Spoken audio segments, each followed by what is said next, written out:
Well, I think it's a penalty. Yeah. I think it's a penalty. I think he is diving knowing that he could get away with it with the get out of "I was diving for a try." And what about Will Stewart and taking Ty Furlong's boots? Have you ever seen that One before? boot. One boot. Yeah, sorry, yes, one boot, just the one boot, yeah. Which suggests to me that the bottom must come off one of them. I mean, bronze finals, third test. I mean, Martin Johnson, you know, he remembers every single game that he ever played in. He's got an amazing recall, but I once interviewed him about the 1995 bronze final that England were in, and he couldn't remember it, which says a lot. Yeah. Go.Compare, proud sponsors of the Welsh Rugby Union, are delighted to power the Telegraph Rugby Podcast this summer. Go.Compare is here to support fans on their journey to satisfying insurance. Whether you're looking for the right cover for your car, home or travel plans, get peace of mind knowing you've got an expert by your side every step of the way. So, stop overpaying and start comparing with Go.Compare. Hello, everyone. Wow, what a test match. They did it. By hook or by crook. The Lions are now series winners in Australia with one test left to play in Sydney next week. Credit has to go to the Wallabies, a rejuvenated, almost revolutionised Wallabies in 1 week. But the Lions did it. They got there at the end. But Charlie, where does it rank for you after what you've just seen? Oh, it's right up there. I'm not sure. Do you know what? We'll get into it. But as far as quality, maybe not as high as we've seen in the past. But in terms of the drama, in terms of the content, in terms of everything from a prop having to change his boots to controversial refereeing calls to genuinely excellent tries from 80 metres or so, it seemed to have absolutely everything and a blockbuster finish to end it all. My head's still in a spin, but we're going to hopefully make some sense of it all. Yeah, it wasn't quite, if we're sort of comparing to 2009, maybe in that second test in 2009, where it was two absolutely world-class teams playing at the absolute peak of their powers. It wasn't quite that today. Games but don't need that. It really did ebb and flow, didn't it? There was real ebb and flow to it. There really was. And and as we've just kind of seen from Morgan Tirinui on the Australian broadcast blowing up, contention as well, which is great. And from the Wallabies made that test from their first quarter where they were excellent, put the Lions under the pump, Will Skelton throwing his weight around, really getting under the skin of the Lions. That was what made this an epic test match, and it was fantastic. Yeah, I mean, we'll get into more detail on it shortly, but I think Will Skelton was probably as good a player as there was on the park. Certainly is influential. Yeah. Certainly is influential. The aura that he brought, I thought, and the confidence, the extra spring in the step that he gave to the Wallabies was fabulous. Morgan Tirinui not happy with the refereeing at the end. Yeah, contentious from Morgan, maybe nonsense as well, but we'll get into that. And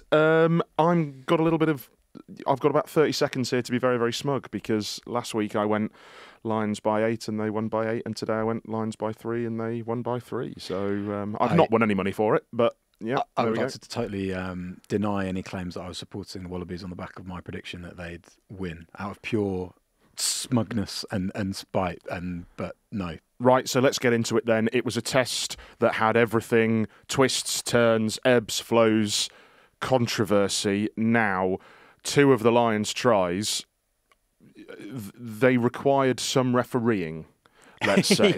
They had to be officiated. They had to be officiated. Andrea Piardi, the Italian, needed to get his little book out and do some work. And what do we think, Charlie Morgan? Do we think correct outcomes on both? We're starting at the finish. Let's start at the finish with Jac Morgan, just because it's so fresh. Yeah. Clean out, legal, illegal. What are we thinking? What I've just tried to explain to you there off air is I think it's potentially a penalty after Tizzano brings it to the attention of the officials, quite obviously, by making a meal of it, frankly. However, it's one of those where his head is in a position that isn't technically legal because it's below his knees, although we know that never, ever, ever gets refereed. It's one of those laws that it gets officiated lower down, and it's morphed into the professional game where the jackling like that is fine. Technically a free kick, I believe. Right. Short okay. arm. I don't think he makes a meal of it anywhere else on the pitch any other time in the game. In that respect. And there's nothing else Morgan can do. Morgan is low, is really, really low. He's not targeted the head. Tizzano's head is so low. Yeah. And I just don't think that at any other point in the match that is being highlighted to the officials. And it's my, this is my personal view. I think Piardi actually got it spot on. Right. When the replays flashed up, we were sitting there, weren't we, saying that's not a penalty. The very first thing that I think everybody said down there was, what else is Morgan meant to do? From a technical perspective. But I mean, what more can Morgan do? Fair enough. But if that initial contact had been on the head, then you're looking at pen. Even if you're talking millimetres, even if Morgan's action is exactly the same, if the initial contact had been on the head, then it would have been a pen, I think. But it wasn't. I'm not even sure there was certainly never clear head contact at all, and the initial contact certainly looked to be like upper back, the back of the neck, but there was no like lasso, there was no clothesline. It was a 50-50 call at best, and it went the Lions' way.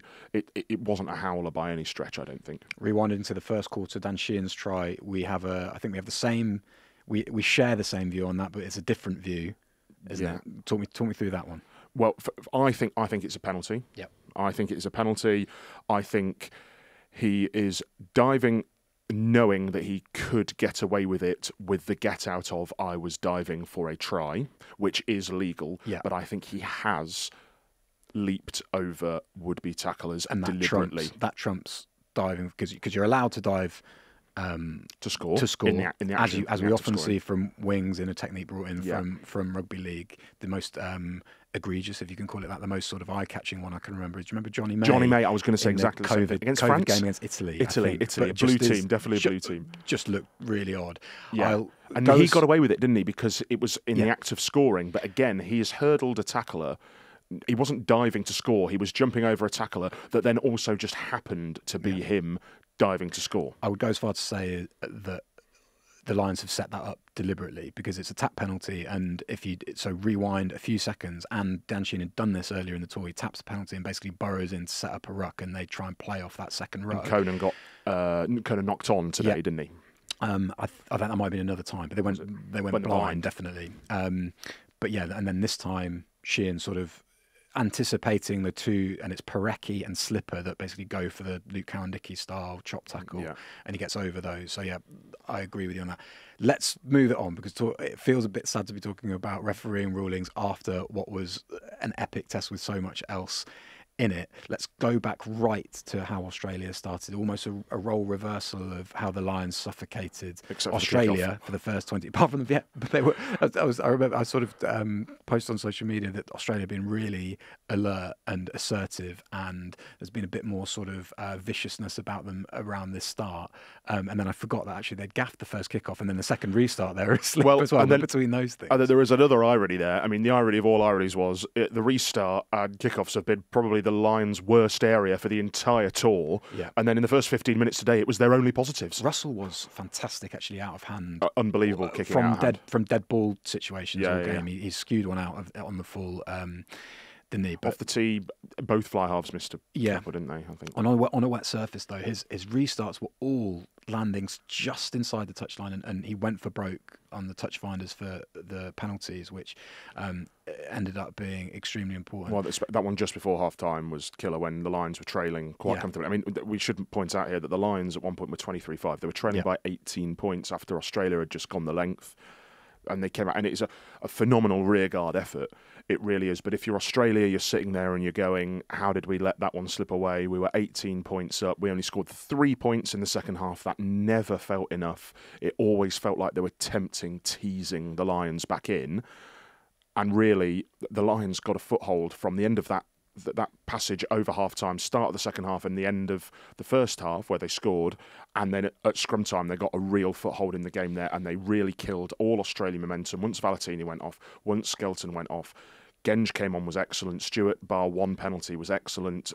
The front Ryan was excellent. I thought Chesham had a good first half, really, a sort of almost a standout in a quite dreary Lions first half. But then the front five really knuckled down for the Lions, went at Australia at scrum time, and it just shows how important that area of the game can be that's often seen as quite unfashionable. I thought the selection there are a few selections that really were vindicated by Andy Farrell. James Ryan, 100%. having flagged that he might play a part apart after the First Nations and Pacifica game.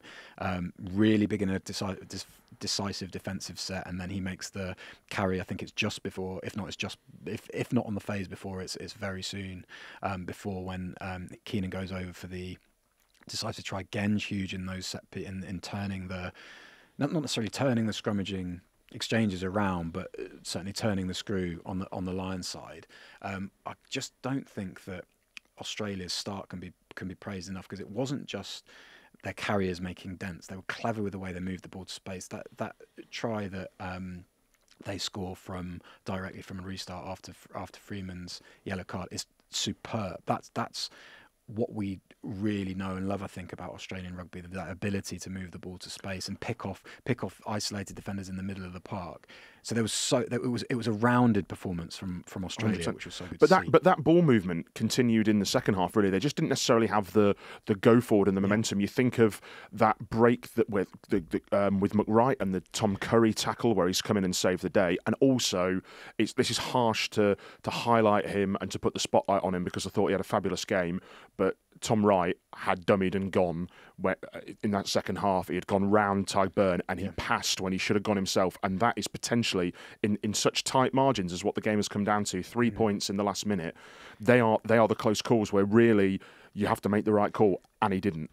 Why we know it was such a fantastic, topsy-turvy, compelling test matches that we're picking out the smallest instances that have changed the momentum of the game and ended up sort of governing the result. I can think of rattle off three, which are Valentini going off at half-time, Skelton going off 10 minutes later.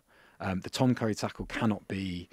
And that was his last. Which was surprised, I think, wasn't it? I think that surprised everyone at the time. I mean, now obviously they've won the series 2-0 up. They won today. Every single decision that Andy Farrell made looks like a masterstroke, doesn't it? But at the time, with the way that the match was, that was an eyebrow raiser. Tom Curry going off. Oh God, I'm just looking at back now. The score is 26-17 to Australia, and still two scores behind. It's good night if Curry doesn't bust the gut and clatter Suoliti to force the knock on. It's a huge moment. At the time, it felt like it was an act that kept the Lions holding on, and with their quality, with their bench, you always thought that they would be able to finish strongly, sort of in the reverse manner that they did in the first test, and so it proved. Just on the two defences, I think the Wallabies scored some outstanding tries, and I think they were made to work pretty hard for those by a really well-drilled, well-organised Lions defence. A few of the Lions' tries felt a little soft. That sort of the low to burn, it felt like, oh, really, they've gone in there 4-on-2.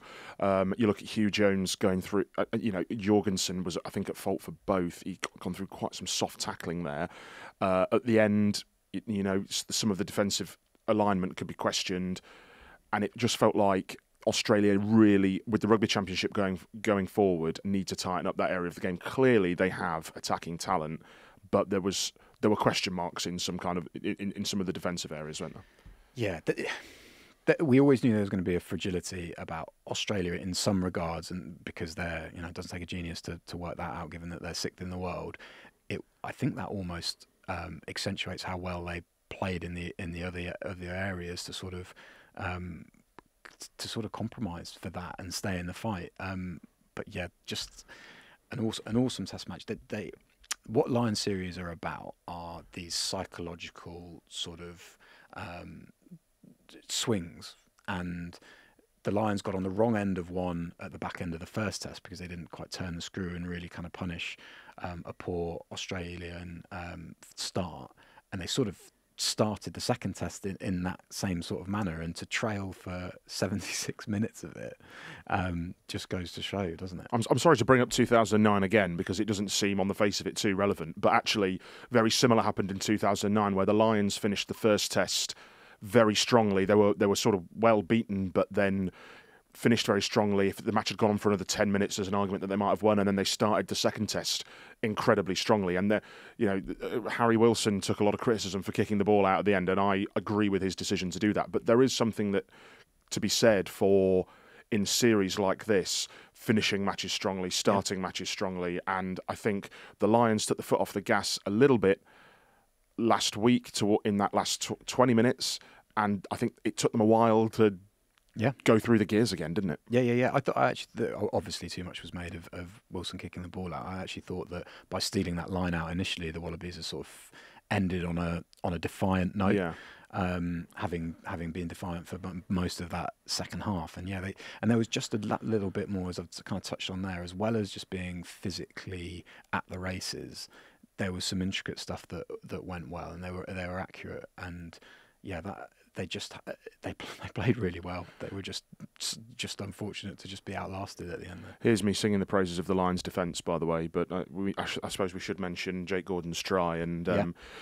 Porter and Furlong sort of slightly dozing, although there was a very, very cute decoy run by Andrea Piardi, the referee, which I'm surprised actually he didn't look more at, in all honesty, because there was, he did definitely infringe Porter slightly. I'm not sure Porter would have got there, mind you, but there was definitely a slight infringement on Porter, I think. It didn't seem like the Lions made a lot of it. No, not at all. Which was interesting. Nowhere near as much as what Harry Wilson made of the Jac Morgan clear-out, and nowhere near as much of what Maro Itoje made of Australia starting it. They started it, sir. They started it, sir. And what about Will Stewart taking Ty Furlong's boots? Have you ever seen that before? One boot. Sorry, yes, one boot, just the one boot. Yeah, which suggests to me that the bottom must have come off one of them. If he's not taken both of them and gone, my boots are absolutely terrible. He's gone, one boot's fine. I just need, there's another one. But yeah, his carry, he got done, didn't he, just before a decisive carry for rolling, quite rightly, I thought, with Gleeson, who was fantastic off the bench, I thought, over the ball. And then, he rolled again, but he was fine too because he wasn't held. And that was really important, setting up the winning position. Massive. So the Lions have wrapped up the series. There's one more to go in Sydney next week, one more test. We'll take a look at that next. Good choices lead to great moments. Like when a clever dummy pass leads your team over the try line to victory. Making a savvy move and finding the insurance for you can feel like a win. Go.compare can help you take control of your financial decision-making. Get quotes in minutes and switch to more satisfying cover with confidence. It's your safety net. Sorted.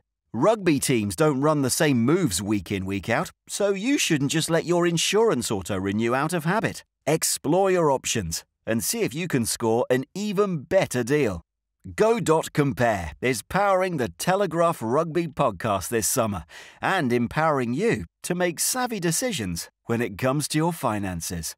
So the Lions now travel to New South Wales to face Australia once again in Sydney next Saturday. But the series is wrapped up. Changes. Do we think there should be any? Will there be any? There didn't look like there were too many obvious injuries on the Lions side. Obviously, there were a couple on the Wallabies side. Skelton looked like there was a suggestion from Ronan O'Gara that Will Skelton might have done his calf. Yeah. And presumably, if there's any risk over that, they will sit him out, given that the series is now over and they've got the Rugby Championship to come. Maybe Taniela Tupou comes in. I think we said last week and on Tuesday that it was a mistake that he's not involved, and the way that the Lions scrum got on top in the second half in Melbourne, I mean, he'd have been very valuable to Australia. But in terms of the Lions, I mean, I think one of the main talking points is presumably back three, because, I mean, Keenan took his try fabulously at the end and there were a couple of nice touches from him, but as a unit, I think it's probably not unfair to say that they've been the weakest of the Lions units in the tests. I feel like there's been a kind of lack of solidity about that whole backline, really. They obviously backed up with those guys in the back three, but they're really not. Andy Farrell's really not sure about his centres, is he? Because the Scotland I mean, guys, Farrell was defending at 13. Yeah, but I haven't seen that since he started at 13 on his England debut. That's how sort of alien that was to have, and that was a choice seemingly. Hugh Jones coming off, and we actually said before the game, didn't we? I don't think they'd want to end up with an Aki Farrell centre partnership, because just laterally that might get picked off, and maybe part of that thinking was because it was wet and because almost you wouldn't want to be running from deep, although Australia scored a try in the first half, so that was quite punchy. We're in uncharted territory a little bit, aren't we? Because it's the first time since 97 that the Lions have been 2-0 up. In 97, they changed things around. I spoke to Ian McGeechan for his column this week, and found it really interesting that he said, I never really thought, I didn't really care whether it be 2-1 or 3-0.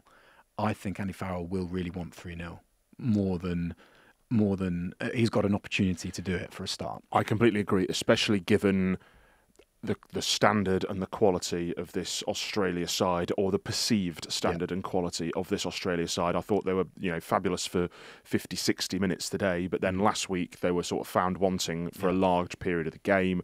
And I think, even with their efforts today, I don't think it's controversial or unfair to say that it's maybe not as good an Australia team as we've seen previously on Lions tours. And I just worry a little bit that the emotional energy they will have spent getting up for this game, delivering the performance that they did, and then still being disappointed, leaves them in a really vulnerable position.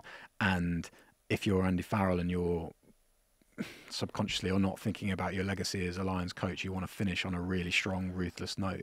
Do you know what it's got? It's got the markings of next week? It's got the markings of a bronze final at a Rugby World Cup. Except where one of the teams has won. Yes. Already won. Except where one of the teams has already won, where the other team has come off the back of, they've played their World Cup final and lost, then they've got to go and play another game that they don't really want to play. I was trying to think about the bronze final of the last World Cup. It was England-Argentina, where England got ahead and then basically declared, and Argentina, were pressing against a totally knackered England team who just held on. So it's probably got.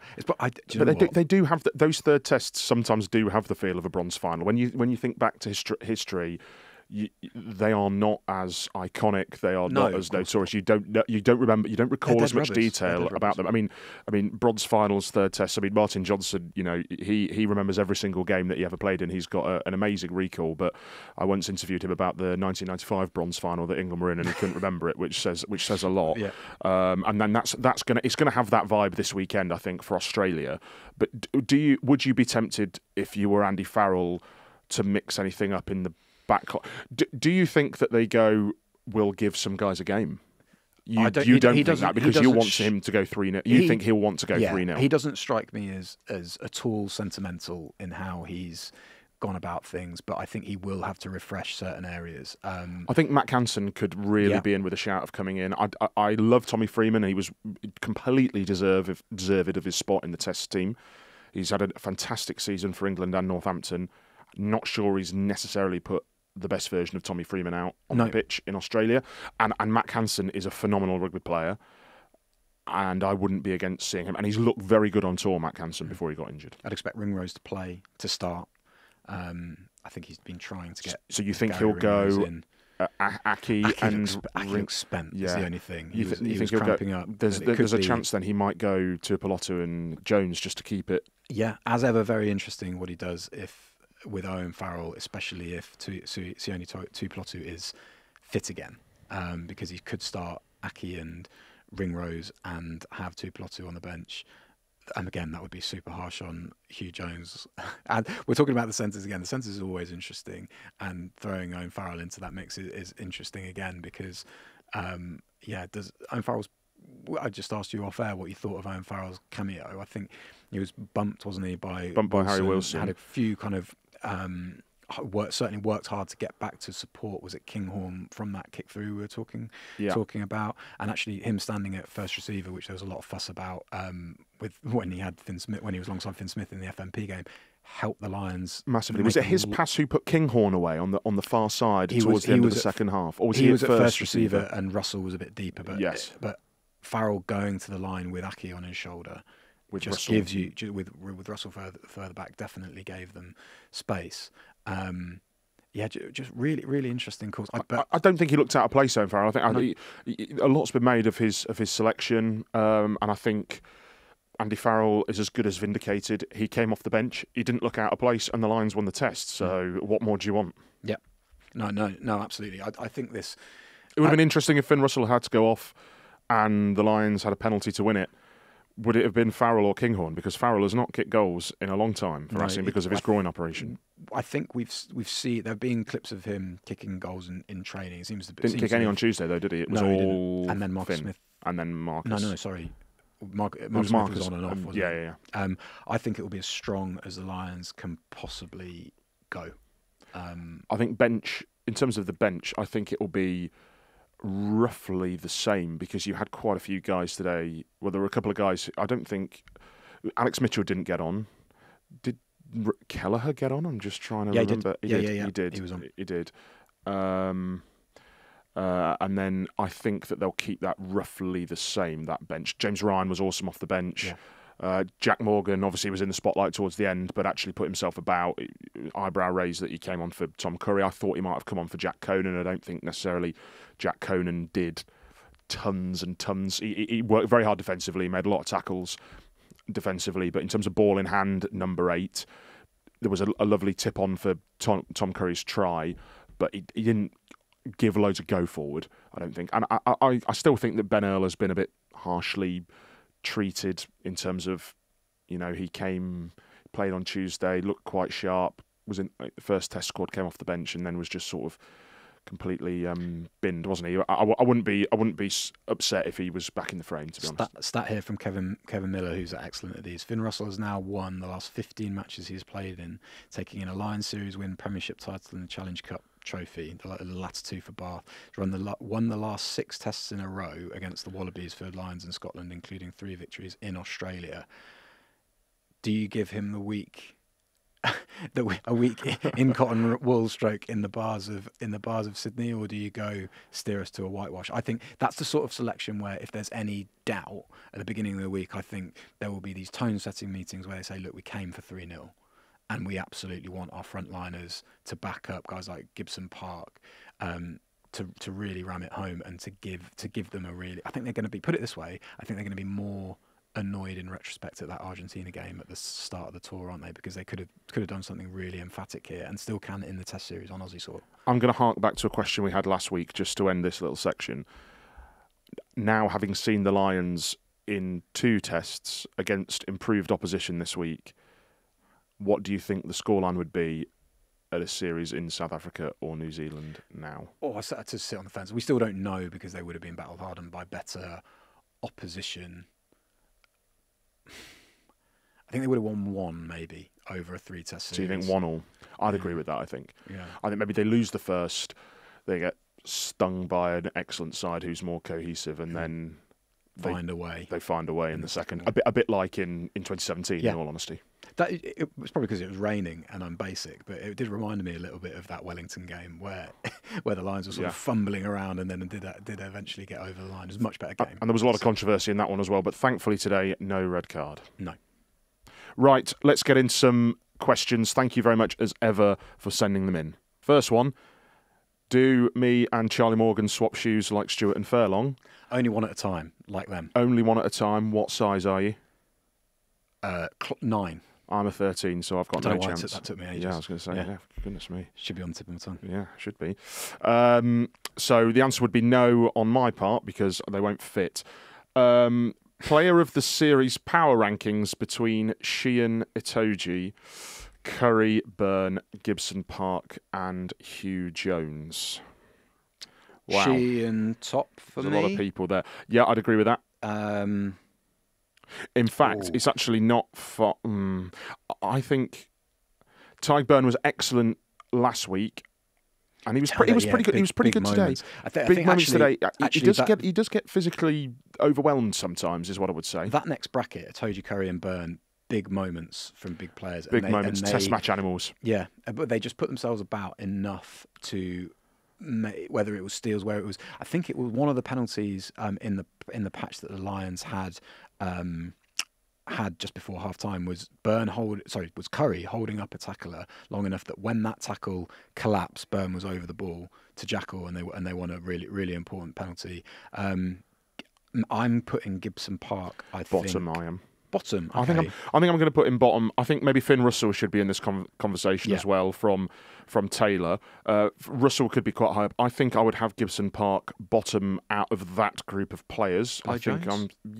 Just about. I don't think he has been the Lions' best scrum half, but I don't necessarily think he's been at his I thought absolute best? I thought he was quite important with sort of eking out momentum in the tight stuff through the forwards. I think his running game, what he offers as far as reception around the fringes, I think that's quite. He's been good. Don't get me wrong, but I just think of these 6 or 7. I think maybe he's. Okay. I'm put him least above hot on Jones. him. You'd put him above Jones. Yeah, and I think the value of big moments in those Test matches put those 4 forwards, I think, towards the top. With I think maybe Russell in and among them somewhere, and Gibbs Park maybe just behind them.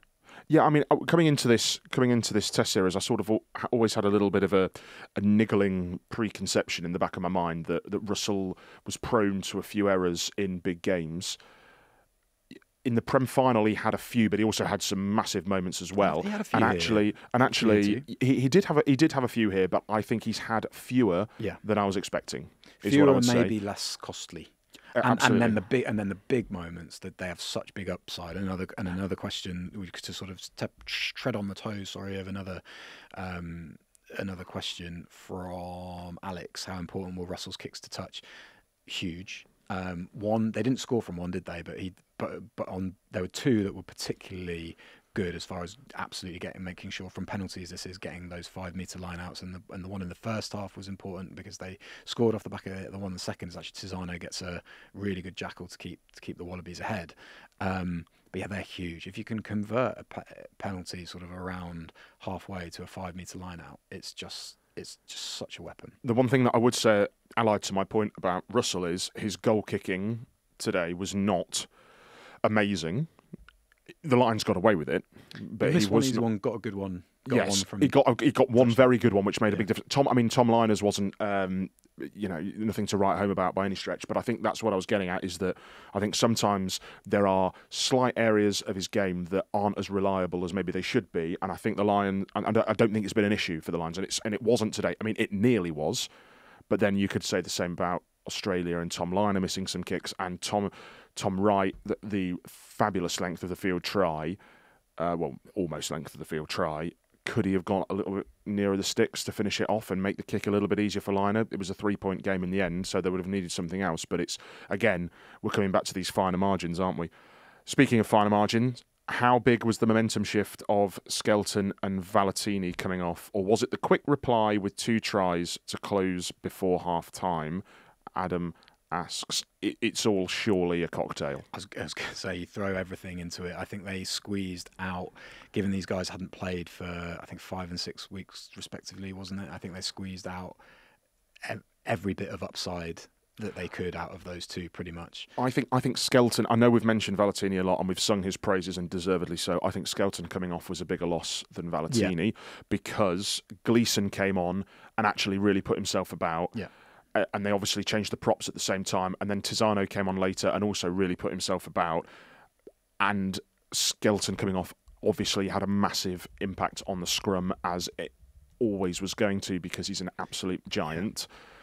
And that is where it was at the scrum time when Skelton had departed. That is absolutely where the Lions started to generate momentum and belief. That's where it started. That was the nucleus. It's not all the time that he goes 80 for La Rochelle, but he does do it. And so it's kind of a bit... They would have wanted him to go longer than 50. I'm a bit wary of saying if he'd have gone 80 then, but if he'd have gone for a bit longer, if he'd have gone for 80 and he was involved in that last defensive set, you're backing him to get a jackal, you're backing him to get a wrestly tackle that completely stunts momentum, aren't you? Yeah. But it's maybe a bit far-fetched to say, if he'd have gone 80, this happened, because he doesn't do it all the time for La Rochelle, but certainly they would have wanted him. You're spot on in saying that they would have wanted him to go longer than he did. And we've also had a question about Curry's tackle and whether it saved the Test match in hindsight. I think we've touched on earlier in the show that you big. Agree with that. It just felt big at the time, just given what that would have done to the scoreline, what that would have done for Australia's belief. They'd just kicked a penalty, hadn't they, to go 26-17 up. It's not an absolute given that Suoliti gets the ball out to the left, but if he does and Australia go 31-17 ahead, or even they're in behind, there's a breakdown penalty, and then that is the extra score that Australia really needed. They lost by 3 points in the end. I mean, we would have been talking a draw, and I'm not sure that is the only thing that this Test match was missing, really, a draw finish to go on to next week. I'm watching it. I'm watching it back now, and it's from a from a box kick from Jac Morgan. It's amazing how this is the way. People ask why you box kick so much, because it breaks open games that are otherwise so tight. And it's Jorgensen that bats the ball back. I think McWright gets the ball inside to Gleeson, and then they're away. And because it's just totally open play, Curry picks his moment and comes in and makes just a huge tackle and completely blindsides Suoliti, and otherwise Australia are away. It's a huge moment. It felt like a big moment at the time. It felt like something to come back to at the end of the game, and so it proved. And Tommy asked to explain the Wallabies' defence. Was the Lions' attack that good? We've touched on that as well.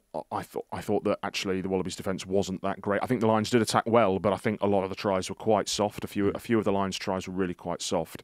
And other than the Jac Morgan one for Australia, theirs were all sort of, they had to work harder for theirs. And that's not to say that they didn't deserve them, but they just had to work harder for them. I think the Lions' defence was better drilled, and I think that Australia are going to really have to tighten that up going into the Rugby Championship. Right, well, that's all for today, and we'll be back with you next week. Alan Dimmock will be back with us, and the three of us will reflect on the third test and the series as a whole. In the meantime, stay up to date with all our Lions coverage over on the Telegraph website. Until next week, goodbye. Go.compare, proud supporters of the Welsh Rugby Union, is the go-to comparison service for savvy savers. We're delighted to power the Telegraph Rugby Podcast this summer and help listeners make good calls on their insurance, energy, and more. When things get tough, Go.compare has got your back. Get quotes from dozens of insurance providers and compare cover to make sure you're getting the right deal for you. Start your search for satisfying insurance at Go.compare.